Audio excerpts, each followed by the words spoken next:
Bom, então, prosseguindo no estudo do livro de Atos dos Apóstolos, paramos na página 64, falamos até o capítulo 11, versículo 25 e 26, e é bom contextualizar, né?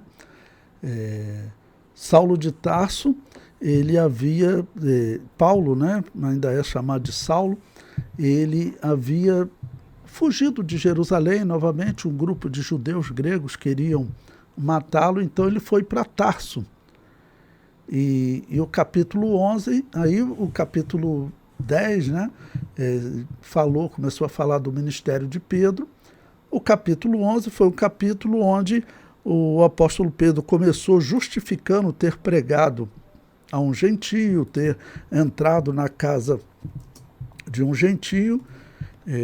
Então começou com esse tópico e concluiu exatamente com Barnabé indo para Tarso, no versículo 26, buscar Saulo. E dali eles vão para Antioquia e lá eles ficam estudando. Tudo indica, irmãos, como eu comentei com vocês na última aula, que esses eventos do capítulo 25, 26, do versículo 25, 26, teve um intervalo grande entre eles. Porque quando estava falando da conversão de Saulo e a fuga dele, eu mostrei para vocês que provavelmente aquilo era o ano 35, 36 da era cristã, ou seja, eram 6, 7 anos depois da morte de Jesus. Tá ok? Já o período que nós vamos ter agora, ele vai dar um salto para o ano 44. Por quê? O ano 44, ou seja, saltam 8 anos, né? Cerca de 8 anos. O ano 44 é o ano que, segundo a história, Herodes morre, comido de bicho. Como era um rei, né? Então era mais fácil de registrar. Os eventos que nós estamos calculando para ver o tempo que está ocorrendo no livro de Atos, e também por aí entender, né, tempo e crescimento da igreja, os eventos eram todos com datas aproximadas. Só o tempo que o apóstolo Paulo esteve na Arábia, que ele disse que foram 3 anos. Ok? Mas eu falei para vocês que da morte de Jesus até o capítulo 11, quando o apóstolo Pedro está pregando e justificando a sua pregação, que ali passaram cerca de 7 anos, seria próximo do ano 36 da era cristã. E agora o evento que vai ser contado no capítulo 12, ele dá um salto de 7, 8 anos, porque ele vai para o ano 44, que é, segundo a história, o ano da morte desse rei Herodes. Ok? E como eu disse para vocês, falando de história, nós temos que seguir o que os romanos escreveram. Então, foi registrado lá que esse Herodes, que é o Herodes Agripa I, ele morre no ano 44. Ok? Bom, então, na leitura aí na página 64, que começa com o rei Herodes, capítulo 12, versículo 1, mantenha a sua Bíblia aberta em Atos capítulo 12, porque nós vamos ler alguns versículos, né? Sempre lendo o livro e a Bíblia. Então mantenham os dois abertos. O comentário do livro diz: o rei Herodes, capítulo 12, versículo 1, parte A. Herodes Agripa I, que viveu do ano 10 a.C. até o ano 44 depois de Cristo. Era neto de Herodes o Grande. Quando fala Herodes o Grande, é o nome que a história, né, o identifica. Foi aquele que tentou matar Jesus quando Jesus nasceu. Tá bom? Então esse Herodes agora também não é o Herodes Antipas, que julgou Jesus, participou do julgamento de Jesus. Aquele Herodes Antipas, o livro de Atos não deu nem notícia da morte dele. Como eu falei, deu um salto do ano 37 para o ano 44, e segundo a história ele morreu no ano 39. Aquele que julgou Jesus, que matou João Batista e julgou Jesus. Herodes Antipas. Esse aqui é o Herodes Agripa. Ele não é filho de Herodes o Grande, ele é neto de Herodes o Grande. Bom, ele governou a Judéia de 41 a 44. É nesse ano 44, e segundo a história, ele morre, né? É nesse ano que ele morre comido de bicho. E comento, este Herodes tentava agradar os judeus, chegando ao ponto de simular uma conversão, uma seita judaica chamada Nazarenos. Eles, desde o avô dele, né, eles queriam ser reconhecidos pelos judeus como Messias dos judeus. Eles tinham esse objetivo, né? A gente, pensando pelo lado profético, a gente acredita, isso é uma loucura, uma tolice, mas os judeus estavam acreditando em tantas coisas erradas, né? Então eles tentaram, mas nunca conseguiram. Pois bem, no livro de Atos, vamos ler os 2 versículos iniciais, que ele diz, né? Por aquele mesmo tempo, o rei Herodes estendeu as mãos sobre alguns da igreja para os maltratar. Versículo 2. E matou a espada Tiago, irmão de João, ou seja, daquele Tiago, né, que andava com Jesus ainda durante o seu ministério, o irmão de João. O Tiago, irmão de Jesus, ele que assumiu a direção da igreja, vamos considerar assim. A história diz que foi ele. Nesse período, ele dirigia a igreja de Jerusalém. E quem está morrendo aqui é o irmão de João. No livro, nosso livro, agora no início da página 65, eu comento. E matou a espada Tiago, irmão de João. Essa morte aconteceu no ano 44 depois de Cristo. Esse Tiago era um dos pilares da igreja primitiva. Por muitas vezes, Jesus o chamou juntamente com Pedro e João para participar de experiências especiais. Foi assim no Monte da Transfiguração, a ressurreição da filha de Jairo, na agonia do Getsêmani. Já haviam se passado 8 anos desde a perseguição resultou na morte de Estevão, considerando a perseguição de Paulo. Okay? Aquela perseguição que Estevão morreu, nós já tinha passado aí pelo menos 8 anos dessa perseguição. Okay? Mas ele, quando resolve prender cristãos e ver que isso agradava aos judeus, os judeus estavam naquele estado. Eles viam o cristianismo como uma seita, e uma seita que pervertia as escrituras judaicas, porque os cristãos pregavam, olha, segundo o que Jesus Cristo disse, tudo isso aqui vai ser destruído. Esse sacerdócio aí não vai deixar de existir, porque o templo vai ser destruído, e a cidade também, e diz que todos os judeus vão ser espalhados pelo mundo, serão espalhados pelo mundo, e ficarão espalhados até que o tempo dos gentios se cumpra. Essa era uma pregação comum entre os cristãos. Então, os judeus, eles não gostavam dessa pregação, é claro. E eles queriam ficar na interpretação que foi a rejeição de Jesus como Messias. Ok? Então, por isso, eles se alegraram. Ainda no livro, eu comento aí, o historiador judeu Flávio Joséfo descreve a morte de Tiago como sendo obra do sumo sacerdote Anano, que era da seita dos saduceus.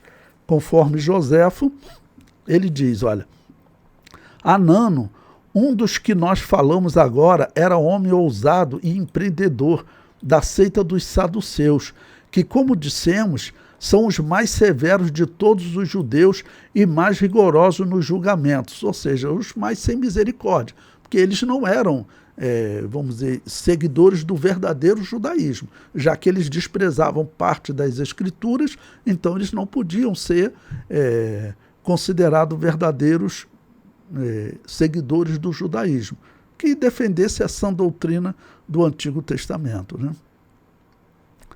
José prossegue. Ele aproveitou o tempo da morte de Festo e Albino, que eram governadores, né, ainda não tinha chegado para reunir um conselho diante do qual fez comparecer Tiago, irmão de Jesus, chamado Cristo, e alguns outros. Acusou-os de terem desobedecido às leis e os condenou ao apedrejamento.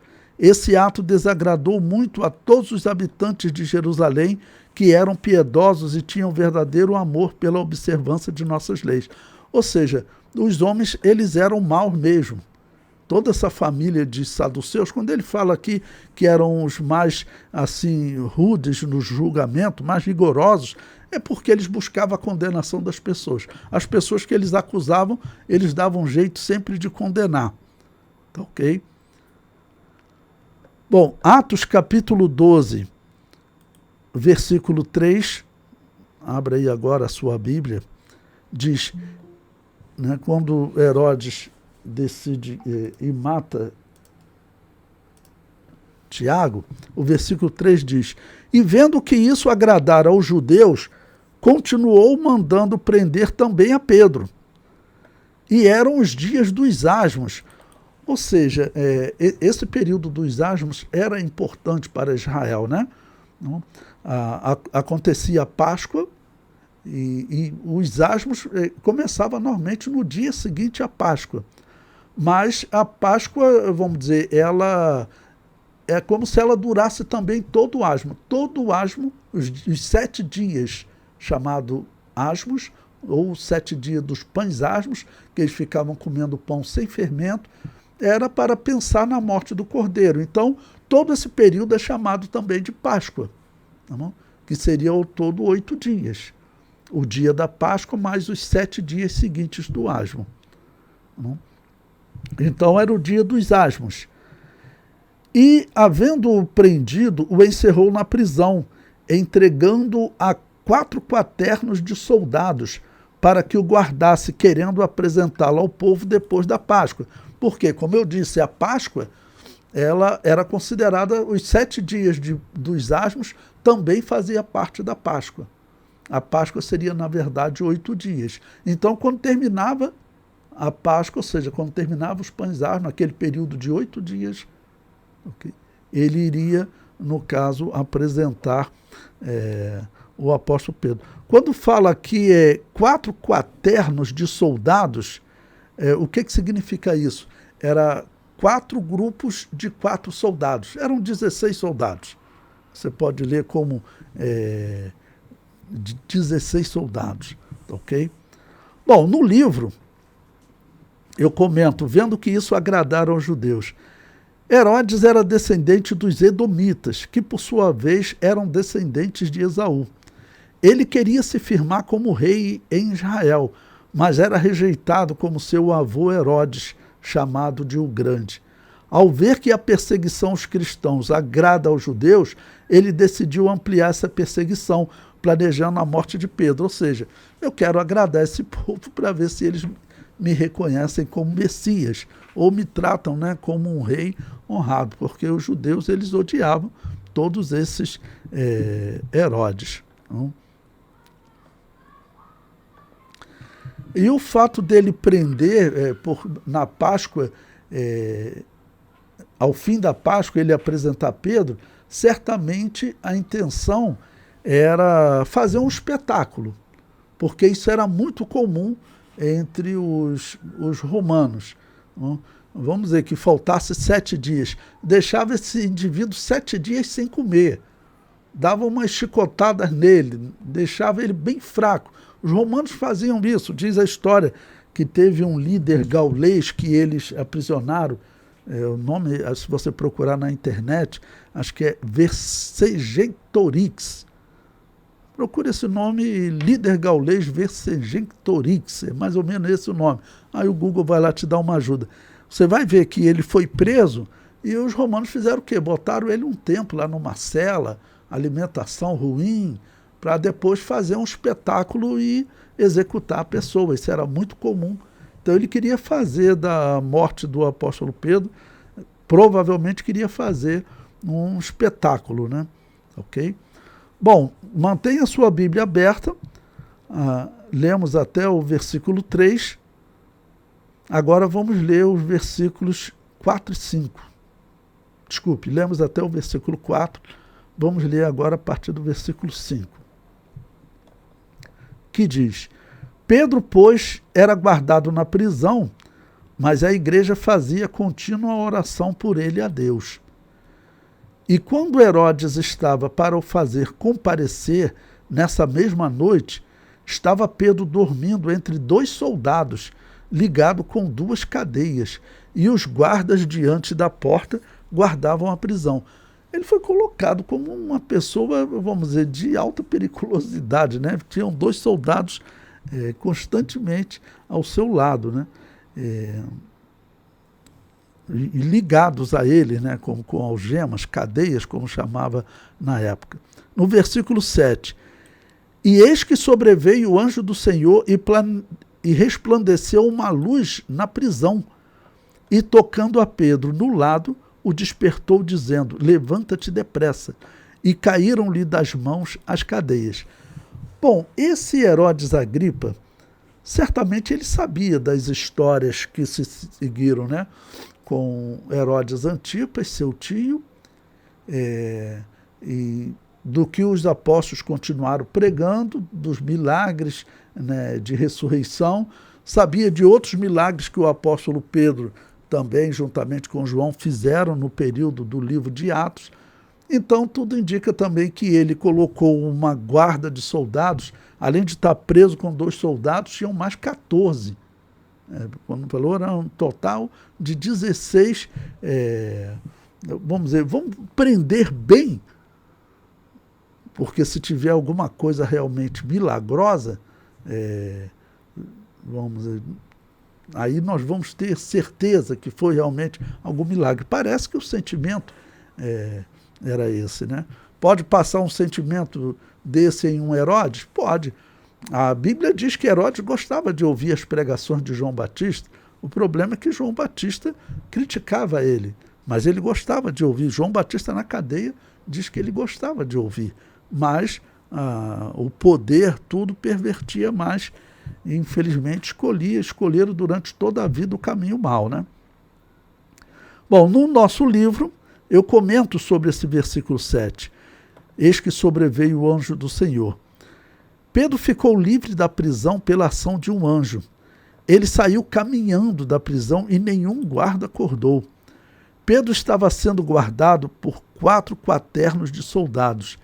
As vigílias da noite eram divididas em 4 períodos de 3 horas. 4 soldados se revezavam em intervalos de 3 horas em cada período da noite, guardando o apóstolo Pedro. Eram 16 soldados, mas nenhum deles viu Pedro ser retirado da cadeia, né? Os que estariam acordados, que tinham que ter sempre alguém acordado, ninguém ouviu nada, ninguém viu nada. Talvez Herodes, até mesmo esse Herodes não sendo o Antipas, né? Talvez ele soubesse que aqueles soldados foram comprados para mentir, dizendo que o corpo de Jesus foi roubado. Isso aí, no meio das autoridades, certamente essa informação correu. Ainda que alguém dissesse, o próprio Herodes Antipas dissesse, por exemplo, para o seu sobrinho, estou aqui conjecturando, olha, eu não acredito em ressurreição, mas eu sei que aqueles soldados foram comprados, porque eles, um exemplo, me contaram. Aquela notícia deve ter corrido. Então agora acaba que ele coloca uma quantidade de pessoas excessiva, né?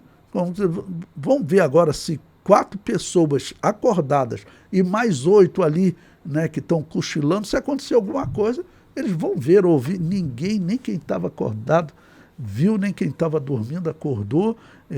Então, era para Herodes também ver como um milagre, né? Mas o que vai se seguir, veja, o versículo 8, Atos, capítulo 12, versículo 8. E disse-lhe o anjo, cinge-te e ata as tuas sandálias. E ele fez assim. Disse-lhe mais, lança as costas a tua capa e segue-me. E saindo o seguia, e não sabia o que era real, o que estava sendo feito pelo anjo, mas cuidava que via alguma visão. Ou seja, Pedro está tentando entender o que está acontecendo. Será que é alguma visão ou será que é real? E quando passaram a primeira e a segunda guarda, chegaram à porta de ferro que dá para a cidade, a qual se lhes abriu por si mesma. E tendo saído, percorreram uma rua, e logo o anjo se apartou dele. E Pedro, tornando a si, disse: agora sei verdadeiramente que o Senhor enviou o seu anjo e me livrou da mão de Herodes e de tudo que o povo dos judeus esperava. Ou seja, esse tudo, provavelmente, se trata aquele espetáculo que eles iriam fazer com o apóstolo Pedro no dia seguinte, né? Provavelmente seria um espetáculo vergonhoso. Era assim que eles faziam, como eu falei, deixava a pessoa sem comer, dava umas chicotadas nele, 7 dias depois a pessoa ia caminhar lá doente, pálido. Então faziam isso como um espetáculo. E às vezes jogavam as feras, faziam diversas coisas com as pessoas. O Império Romano fazia isso, né? Versículo 12. E considerando ele nisso, foi à casa de Maria, mãe de João, que tinha por sobrenome Marcos, onde muitos estavam reunidos e oravam. E batendo Pedro à porta do pátio, uma menina chamada Rode saiu a escutar. E conhecendo a voz de Pedro, de alegria não abriu a porta, mas correndo para dentro, anunciou que Pedro estava à porta. E certamente Pedro também não podia gritar, né? Devia estar falando baixo, vamos dizer, preocupado também, né? Poderia ser preso de novo. E disseram-lhe: estás fora de ti. Mas ela afirmava que assim era, e diziam: é o seu anjo. Mas Pedro perseverava em bater, e quando abriram, viram-no e se espantaram. E, acenando-lhes ele com a mão para que se calasse, contou-lhes como o Senhor tirara da prisão e disse: anunciai isto a Tiago e aos irmãos. E saindo partiu para outro lugar. Esse Tiago aqui já é o Tiago, irmão de Jesus, que pastoreava a igreja de Jerusalém. Então, interessante, porque eles estavam orando, pedindo um milagre a Deus, e quando o milagre acontece, eles, vamos dizer, ficam sem acreditar a princípio, né? Bom, e saindo partiu para outro lugar, versículo 18. E sendo já dia, houve não pouco alvoroço entre os soldados sobre o que seria feito de Pedro, né? O homem desapareceu aos olhos de todos, né? Então eles já ficaram, bom, o que aconteceu com o apóstolo Pedro?